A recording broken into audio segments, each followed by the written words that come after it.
Hello. आज की video में आपको बताएंगे मैथमेटिकल फंक्शंस के बारे में। मैथमेटिकल फंक्शंस जो है वो कॉमनली मैथमेटिकल ऑपरेशंस को यूज़ करने के लिए, परफॉर्म करने के लिए जो है वो मैथमेटिकल फंक्शंस का इस्तेमाल करते हैं।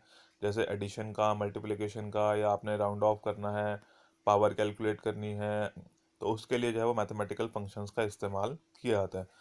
तो फंक्शंस बेसिकली क्या होते हैं कि प्री डिफाइंड फार्मूलाज की, जो माइक्रोसॉफ्ट एक्सेल है उसमें कुछ पहले से ही स्टोर्ड फार्मूलाज हैं और उनका जो है वो स्पेसिफिक नाम है और वो स्पेसिफिक टास्क जो है वो परफॉर्म करते हैं।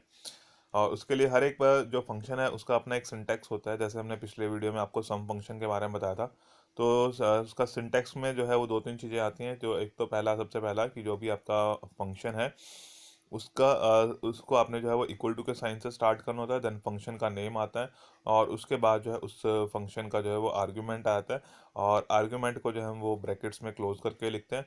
और ये आर्ग्यूमेंट्स जो है वो सिंगल भी हो सकते हैं, मल्टीपल भी हो सकते हैं, डिपेंड्स अपॉन द फंक्शन की, या हमारी जो रिक्वायरमेंट है उसके ऊपर डिपेंड करेगा कि जो आर्ग्यूमेंट्स हैं वो सिंगल होंगे या मल्टीपल होंगे। तो जैसे यहाँ पे हमने रेंज डिफाइन की हुई है C3 से लेके E3 तक। तो अगर हमने रेंज डिफाइन करनी होती है तो हम जो है सबसे फर्स्ट जो सेल है उस फर्स्ट सेल का एड्रेस लिखना होता है। तो फर्स्ट सेल मान लो हम जैसे कहते हैं कि C3 का से लेके हमने जो है वो E3 तक क्या है, तो C3 जो है ये वाला सेल हो गया जहाँ पर 5 लिखा हुआ है, और E3 जो है वो हमारा ये वाला सेल हो गया। और इस रेंज के अंदर जितने भी सेल्स आएंगे उनका ये टोटल निकाल कर आपको बता देगा। तो इस तरह से जो है इस फंक्शन का इस्तेमाल किया जाता है। तो आज हम जो है वो कुछ मैथमेटिकल फंक्शंस के बारे में पढ़ेंगे। और ये जैसे मैंने बताया था कि जो फंक्शंस हैं उसकी एक कंप्लीट लिस्ट आपको जो है ये आपकी फंक्शन बार है। इस फंक्शन बार में जो एफ एक्स लिखा हुआ दिखाई दे रहा है, अगर आप इस एफ एक्स पे क्लिक करते हैं तो एक कंप्लीट लिस्ट जो है वो हमारे पास जो है डिफरेंट फंक्शंस की ओपन हो जाती है। और ये जो फंक्शंस हैं इनको डिफरेंट कैटेगरीज में डिवाइड किया हुआ है। अगर आप मोस्ट रिसेंटली यूज़ का कहते हैं कि जो आपने रिसेंटली अपने माइक्रोसॉफ्ट एक्सेल में यूज़ किए होंगे उसके बारे में लिस्ट आती है। ये ऑल फंक्शंस हैं फाइनेंशियल, डेट एंड टाइम के। तो जैसे मैथमेटिकल फंक्शंस के बारे में बताना है मैंने आज, तो ये मैथमेटिकल फंक्शन जैसे ही आप इस पर क्लिक करेंगे तो ये उन फंक्शंस की लिस्ट आ जाएगी जो है जिससे आप मैथमेटिकल कैलकुलेशंस परफॉर्म कर सकते हैं। तो इसमें तो बहुत बड़ी लिस्ट है, सभी फंक्शंस को तो कवर करना पॉसिबल नहीं है कि सभी फंक्शंस को जो है इस वीडियो में कवर कर लिया जाए। तो जो बेसिकली छोटे छोटे से फंक्शन जो हम नॉर्मल या डेली यूज़ में जिनको यूज़ करते हैं उनके बारे में हम करेंगे आज। तो सबसे पहले उस सम फंक्शन को ही रिवाइज कर लेते हैं। सम फंक्शन से क्या होता है कि अगर हमने जो है वो कुछ कैलकुलेशन परफॉर्म करने यानी कि टोटल कैलकुलेट करना है नंबर्स का, वैल्यूज़ का, तो उसके लिए जो है वो सम फंक्शन का इस्तेमाल किया जाता है। तो सम फंक्शन का जब आपने इस्तेमाल करना है तो उसके लिए क्या करना है, जहाँ पर भी सम आपने निकालना है, सम कैलकुलेट करना है,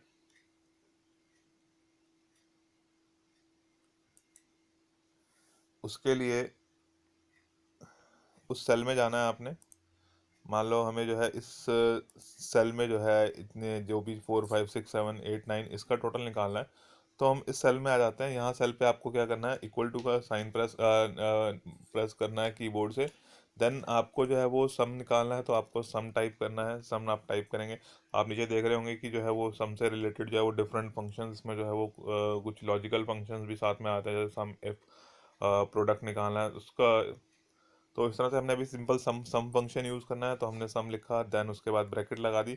उसके बाद ये रेंज बतानी है, तो रेंज बताने के लिए आप जो है वो कीबोर्ड की हेल्प, उसके माउस की हेल्प से इस रेंज को सेलेक्ट करेंगे, तब भी जो है वो ऑटोमेटिकली रेंज यहाँ पे टाइप होके आ जाएगी। अगर आपको रेंज के नाम पता है तो आप जो है वो टाइप भी कर सकते हैं, C2 से लेके C7। तो then you have to write C2 is to C7, और आप जो है वो ब्रैकेट क्लोज कर देंगे, देन एंटर प्रेस करेंगे तो यहाँ पर जो है वो इसका टोटल आ जाएगा। ये पिछली वीडियो में मैंने बताया था कि डिफरेंट मेथड्स हैं जिससे आप ये इनका कैलकुलेशन करनी है, इन सेल्स की, तो आप कैलकुलेशन कर सकते हैं। तो उसमें जैसे मैंने बताया था कि C2 से C7 जो भी हमने करके देखा वो उस तरह से भी दे सकते हैं इसके आर्ग्यूमेंट्स को। अगर वैसे नहीं देना है तो और भी जो है वो उसमें मेथड्स हैं जिससे जो है आप इसकी टोटल परफॉर्म कर सकते हैं। जैसे इक्वल टू सम, और इसमें जो है वो डिफरेंट आर्ग्यूमेंट्स जो हैं उसको कॉमा से सेपरेट करके भी जो है वो आप डिफरेंट नंबर्स को डिफाइन कर सकते हैं कि इन इन नंबर्स का जो है हमें सम निकालना है। तो उन नंबर्स को जो भी आपने यहाँ पे टाइप किए होंगे उनका जो है सम टोटल आपके पास आ जाएगा। या इस तरह से भी दे सकते हैं कि आप जो है उसमें रेंज डिफाइन कर दें, और अगर किसी और साथ में जो है वो सेल का एड्रेस देना है तो कहीं और है वो सेल आपका लोकेटेड, तो आप उस सेल का एड्रेस भी लिख सकते हैं, साथ में रेंज भी लिख सकते हैं, दोनों चीज़ें भी आप इस्तेमाल कर सकते हैं। और अगर आप चाहें तो उसमें जो है साथ में कुछ सेल एड्रेसेस का भी इस्तेमाल कर सकते हैं, और सेल एड्रेसेस के साथ जो है अगर चाहें तो कुछ कॉन्स्टेंट्स का भी इस्तेमाल कर सकते हैं। दोनों को एक साथ भी जो है एक ही फंक्शन में यूज़ किया जा सकता है। तो जैसे हमने यहाँ पे लिखा था C2 से लेके C6 एंड C7 का टोटल, यानी कि C2 ये हो गया आपका, एंड C6 ये वाला कॉलम हो गया, 4 5 6 7 8 इसका टोटल, एंड कॉमा करके हमने जो है वो C7 लिखा है, दैट मीन्स कि उसमें जो है हमने ये 9 भी ऐड कर दिया। अगर हम इसी फंक्शन को दोबारा से एडिट करेंगे, एडिट करने के लिए हमें, मैंने क्या बताया था पिछली वीडियो में आपको, कि या तो आपको जो है इस सेल पे डबल क्लिक करना है, या फिर आप फंक्शन बार पे जो है वो क्लिक कर देंगे, तब भी जो है ये सेल पे आपको फॉर्मूला लिखा हुआ दिखाई देगा। हम कह रहे हैं कि हमें C7 नहीं लिखना, हमने यहाँ पर जो है C7 की जगह जो है हमने कहना है कि 10 ऐड करना है, 9 की जगह 9 नहीं ऐड करना है, ये जो 9 लिखा है इसको नहीं ऐड करना, हम यहाँ पे 10 ऐड करना चाहते हैं, तो हमने 10 राइट किया और उसके बाद जो है वो एंटर प्रेस किया। तो अब आप देख रहे होंगे कि टोटल जो है वो 9 था, पहले 9 ऐड किया हुआ था तो 39 आ रहा था, अब हमने जो है उसमें 10 ऐड कर दिया तो टोटल जो है वो 40 हो गया। तो आप चाहें तो कॉन्स्टेंट्स का इस्तेमाल कर सकते हैं, चाहें तो सेल एड्रेसेस का इस्तेमाल कर सकते हैं, और उनका कॉम्बिनेशन भी जो है वो इसमें इस्तेमाल किया जा सकता है। तो सम फंक्शन के लिए क्या है कि अगर आपने रेंज मेंशन करनी है, रेंज मेंशन करने के लिए उस रेंज के फर्स्ट सेल का एड्रेस आ जाता है, और उस रेंज के सबसे लास्ट सेल का एड्रेस आ जाएगा। और अगर जो है आप कांस्टेंट्स का इस्तेमाल करना चाहते हैं तो कांस्टेंट आपको वो उसमें टाइप करना पड़ेगा, जैसे हमने इस सेल में टाइप किया हुआ था कि वो कांस्टेंट जो है वो नंबर वाइज उनके लिखे हुए थे, उनको जो है अगर आप लिखते हैं डिफरेंट आर्ग्यूमेंट्स हैं तो जितने भी आर्ग्यूमेंट्स हैं उनको आपको कॉमा से सेपरेट करना पड़ता है। तो जितने भी आर्ग्यूमेंट्स हैं उनको कॉमा से सेपरेट करेंगे, और अगर एक सिंगल आर्ग्यूमेंट में लिखा है तो उसमें कॉमा से सेपरेट करने की ज़रूरत नहीं है, उसमें जब आप सिर्फ रेंज मेंशन कर देंगे और उसका सम फंक्शन का नाम आ जाएगा। और इसी फंक्शन को जो है हम उससे भी कर सकते हैं,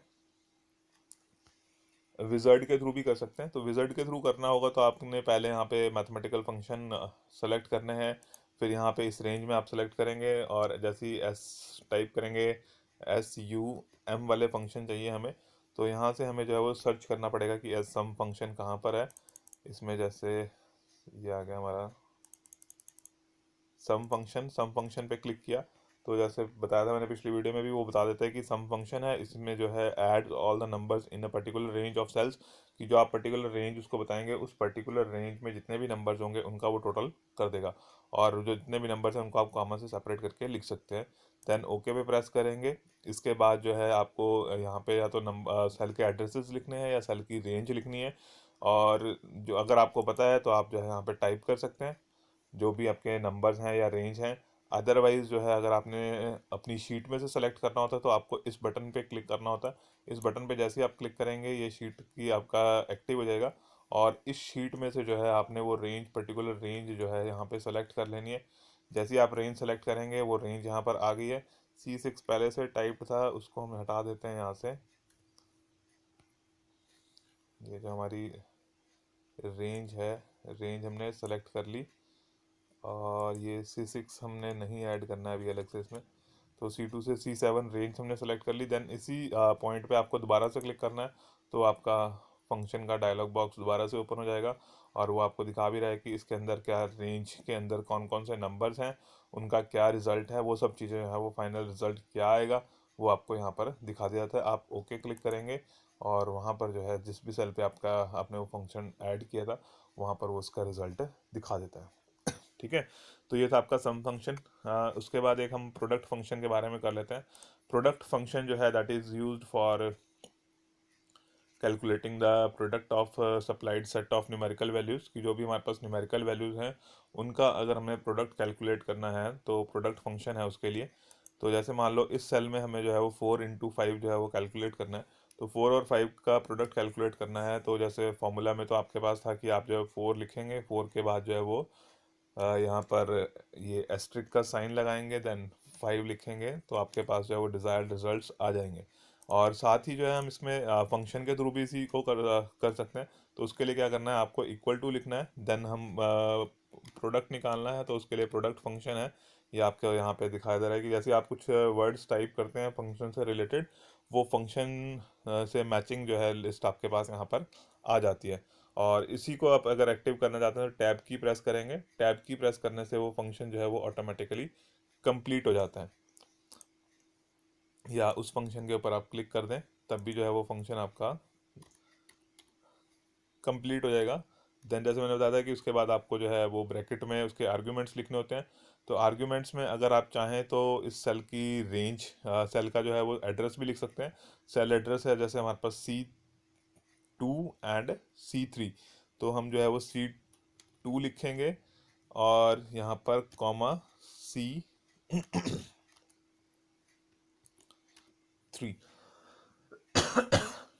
तो जैसे हम एग्जाम में एक्सप्लेन करते हैं इस फंक्शन को लिखना होता है, तो बहुत सारे स्टूडेंट्स यहाँ पर क्या करते हैं कि कॉमा की जगह फिर से ही यहाँ पर जो है वो एस्ट्रिक का साइन लगा देते हैं। अगर यहाँ पे आप एस्ट्रिक का साइन लगा देंगे दोबारा से तो जो है आपका ये जो फंक्शन है वो वर्क नहीं करेगा, वो परफॉर्म नहीं करेगा, आपको डिज़ायर्ड रिजल्ट्स नहीं मिलेंगे।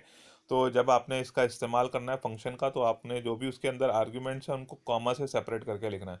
तो अब अगर हम इसमें एंटर प्रेस करते हैं इस फंक्शन को लिखने के बाद, तो आप देखेंगे कि आपको जो है वो डिज़ायर्ड रिजल्ट्स मिल रहे हैं कि हमने जो है प्रोडक्ट लिखा था C2, C3। हाँ, अगर आप जो है इसकी जगह आपने कॉमा की जगह एस्ट्रिक का साइन लगा दिया, तब जो है वो आपको कोई result provide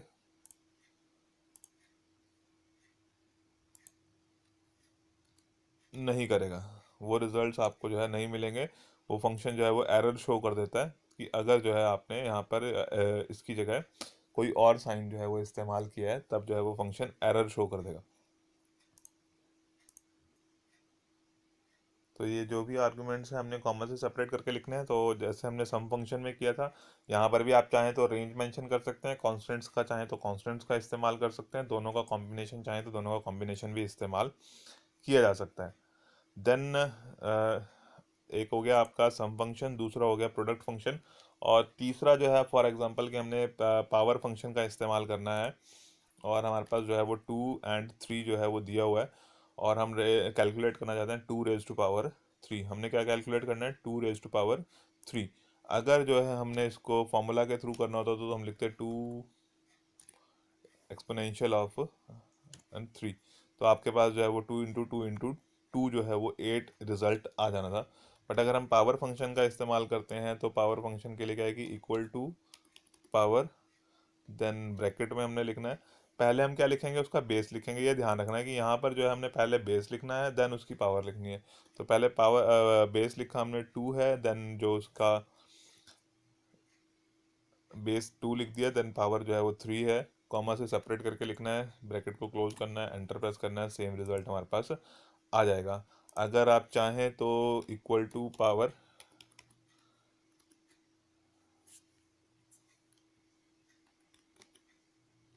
equal to power, then इनका हमने यहाँ पे सेल एड्रेस लिखा था। अगर हम चाहते हैं कि सेल एड्रेस नहीं लिखना है, हम जो है इनकी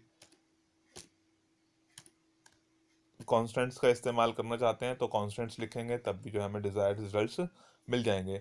और दूसरी तरफ अगर जो है इसी पावर फंक्शन में जैसे मैंने बताया कि आपने ये लिखा, और यहाँ पर अगर आपने पहले जो है वो जो आपने पावर लगानी थी, पावर को पहले लिख दिया और बेस को बाद में लिख दिया, तो रिज़ल्ट जो है वो टोटली अपोजिट हो जाएगा। अब यहाँ पर इसके लिए जो है वो 3 जो है वो बेस है और 2 जो है वो पावर हो जाएगी, तो आपको वो रिजल्ट्स नहीं मिलेंगे, डिज़ायर्ड रिजल्ट्स। उसके लिए क्या करना है कि आपने पहले जो है वो बेस को लिखना है, फिर उसकी जो है वो पावर लिखनी है, तब जो है आपको डिज़ायर्ड रिजल्ट्स इसमें मिलेंगे। तो सिंटेक्स का आपने ध्यान रखना है।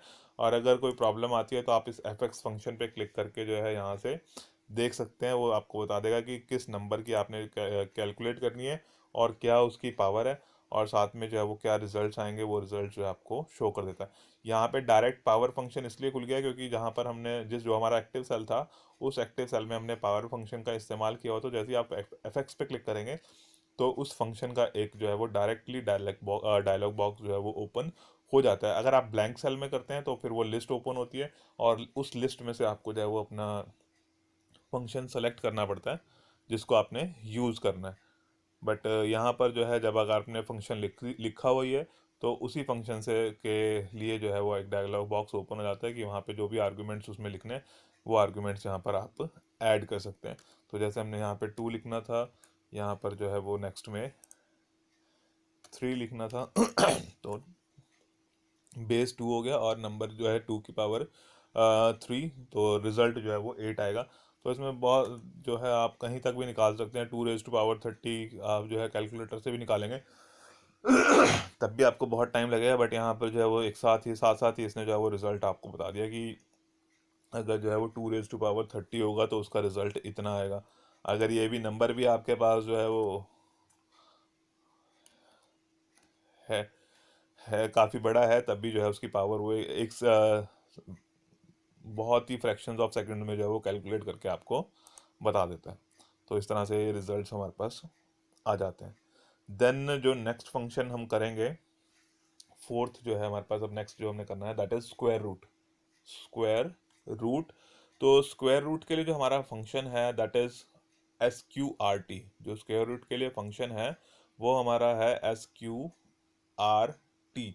मान लो हमने जो है यहाँ पर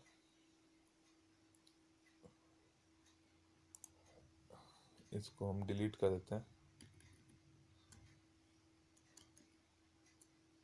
ये हमने डिलीट कर दिया यहाँ से, इनके बारे में आपको मैंने पहले बता दिया है।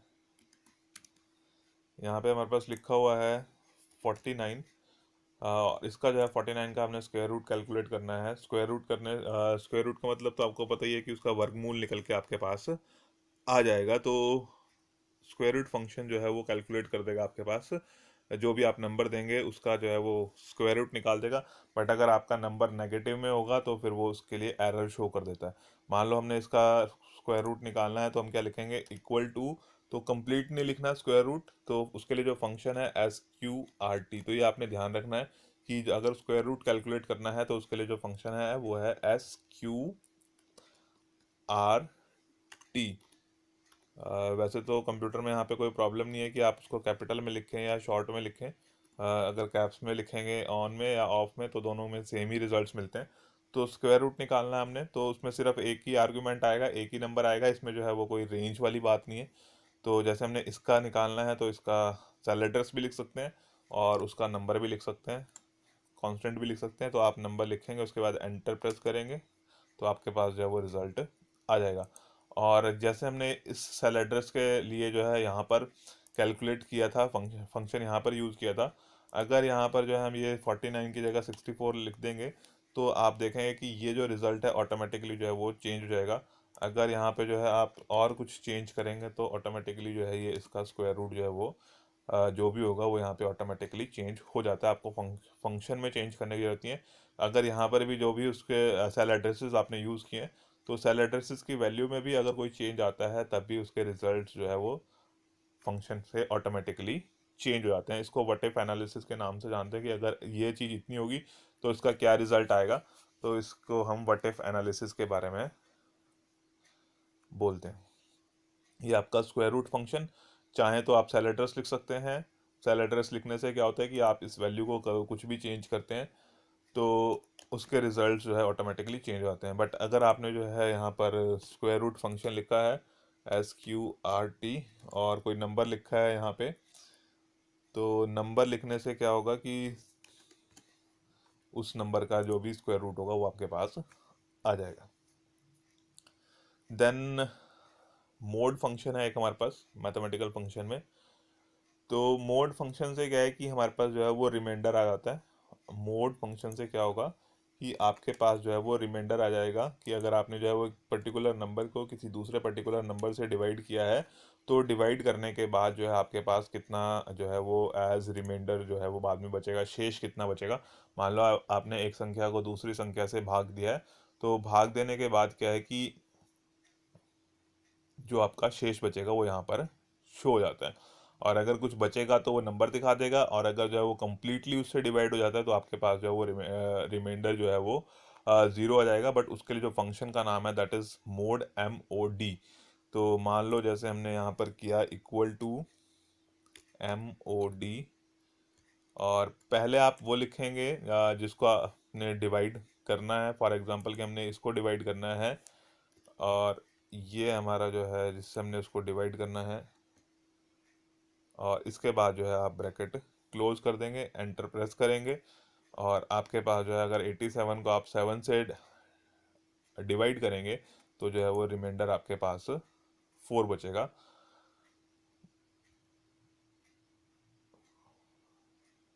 तो 7 × 11 77, और 81 - 77 जो है वो 4 आपके पास बच जाएगा।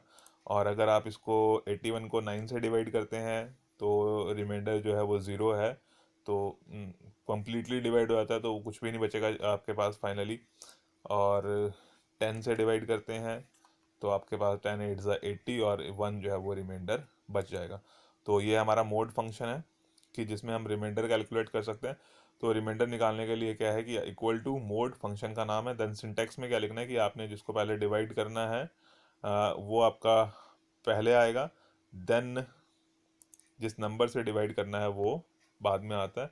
तो यानी कि नंबर पहले लिखना है, देन डिवाइज़र किससे आप डिवाइड करने वाले हैं, तो नंबर्स और डिवाइज़र वो आपको बताना पड़ेगा कि किस नंबर को डिवाइड करना है, किससे डिवाइड करना है, वो आप बताएंगे तो आपको रिमाइंडर यहाँ पर निकल कर आ जाएगा। देन एक और फंक्शन कर लेते हैं मैथमेटिकल फंक्शन में, round function. Round function round function के लिए पहले हम यहाँ पे कुछ नंबर्स लिख लेते हैं।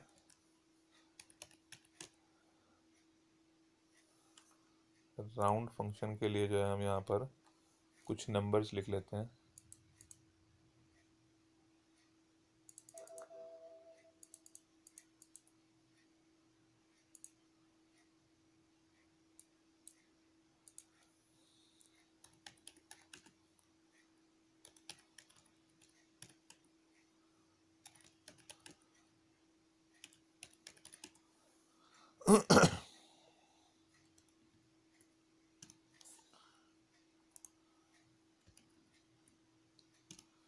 तो ये कुछ कुछ नंबर्स हमने लिख लिए हैं।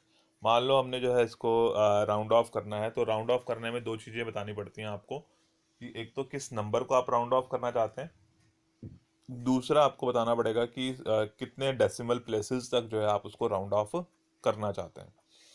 पहले आपको बताना पड़ेगा कि आप जो है किस नंबर को राउंड ऑफ करना चाहते हैं, और दूसरा कितने डेसिमल प्लेसेस तक राउंड ऑफ करना चाहते हैं। तो उसके लिए जो फंक्शन का नाम है दैट इज राउंड। कौन सा फंक्शन है? ROUND, round function. और राउंड जैसे मैंने बताया था कि जब भी फंक्शन का नाम लिख दिया उसके बाद आपको आर्ग्यूमेंट लिखना है, आर्ग्यूमेंट के लिए आपको ब्रैकेट स्टार्ट करनी है। फिर आपने जो है यहाँ पे हम उसका जो है सेल एड्रेस लिख लेते हैं कि हमने जो है इसको कितने डेसिमल पॉइंट्स तक, हमने जो है वो 1 डेसिमल पॉइंट्स तक जो है इसका राउंड ऑफ करना है। और जैसे ही आप इसको फिर ब्रैकेट क्लोज कर देंगे देन एंटर प्रेस करेंगे तो 1 पॉइंट तक करना है। तो यानी कि आप देख रहे होंगे कि 100.3, और ये जो है वो लेस देन 5 है, लेस देन 5 है तो वो उसको जो है 0.3 तक जो है वो राउंड ऑफ कर देगा। ये आप देख रहे होंगे कि यहाँ पर जो है वो 0.300 है, वो इसकी वजह से है। यहाँ पे जो है इसके हमने जो है वो नंबर ऑफ डिजिट्स जो है बढ़ाए हुए हैं कि कितने नंबर ऑफ डिजिट्स तक शो कर रहा है। अगर हम इसको जो है वो रिड्यूस कर देंगे तो वो उतने डिजिट्स तक उसको शो करेगा। देन यहाँ पर मान लो 5.28 है। अब क्या कर सकते हैं, इसी फॉर्मूला को अगर हमने सभी नंबर्स को जो है वो 1 डिजिट तक ही जो है 1 पॉइंट तक, 1 डेसिमल पॉइंट तक राउंड ऑफ करना है, तो आप इस फंक्शन को जो है कॉपी पेस्ट भी कर सकते हैं। कॉपी किया देन यहाँ पर जो है वो पेस्ट कर दिया, तो सभी के सभी जो है सिंगल डिजिट तक जो है वो राउंड ऑफ उनकी हो गई है। और जैसे हमने यहाँ पे राउंड ऑफ के लिए 1 लिखा था फॉर एग्जांपल कि हम यहाँ पर जो है इसमें एब्सोल्यूट रेफरेंसिंग का इस्तेमाल करते हैं। तो यहाँ पे इसको 2 पॉइंट से 3 पॉइंट्स तक राउंड ऑफ करने के लिए अगर हम करते हैं तो हम यहाँ पे इसकी रेंज लिख देते हैं, इसका सेल का एड्रेस लिख देते हैं और सेल के एड्रेस को जो है वो फिक्स कर देते हैं। फिक्स करने के लिए डॉलर के साइन लगा दिए। अब जो है वो डेसिमल पॉइंट यहाँ से हम चेंज करके उसका रिजल्ट कैलकुलेट कर सकते हैं। इस फॉर्मूला को हमने कॉपी पेस्ट करा।